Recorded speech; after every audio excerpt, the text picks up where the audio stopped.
Hello, my name is Tylluan. I'm a solitary pagan witch. I'm an author and the founder of the Wolf and Howl Press. And today's little chat is again suggested by a listener about werewolves. I was asked, did I believe in them? Well, it's an awkward one. If werewolves existed where I live, then I think somebody would be reporting them. And of course the thing is, we don't have real wolves in the UK.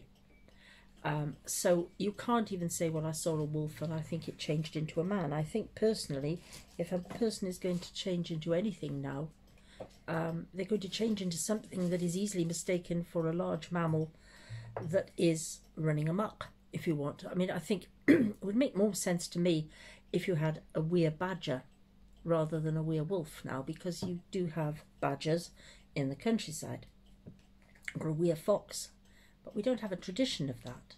What we have is the werewolf, and it probably dates back to a time when wolves were relatively plentiful, and of course, unlike badgers and foxes, they presented a threat to humans and to their livestock in a way that badgers and foxes don't. I know a fox will attack a hen coop, for example, but it's not going to attack creatures that are as big, if not bigger than itself. Highly unlikely.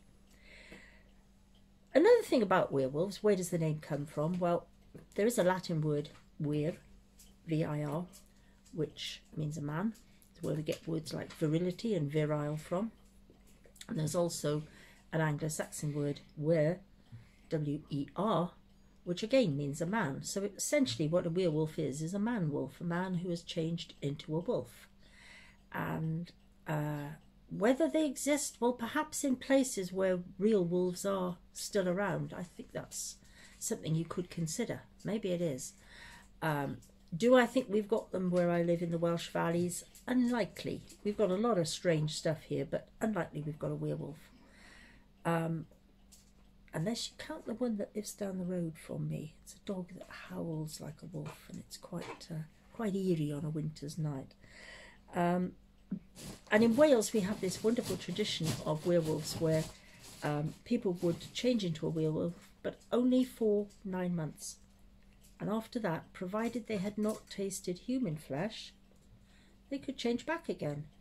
They would leave their clothes and whatever near a pool or in a forest, and then after 9 months they would come back to them, hope to find them there. So I suppose we assume they buried them under a stone or something, and they would swim back across the pool or go back into the forest, pick up their clothes, get changed and turn into human beings again, which is rather nice. Trust the Welsh to have something a little different.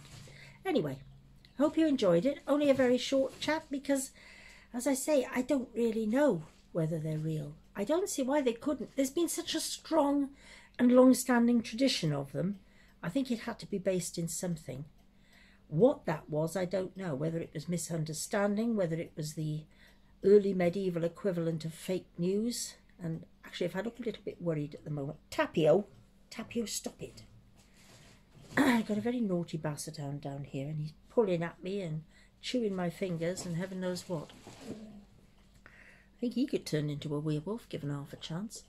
Anyway, I think it's one of those questions I'm open-minded about. I am willing to believe that there are werewolves in some places.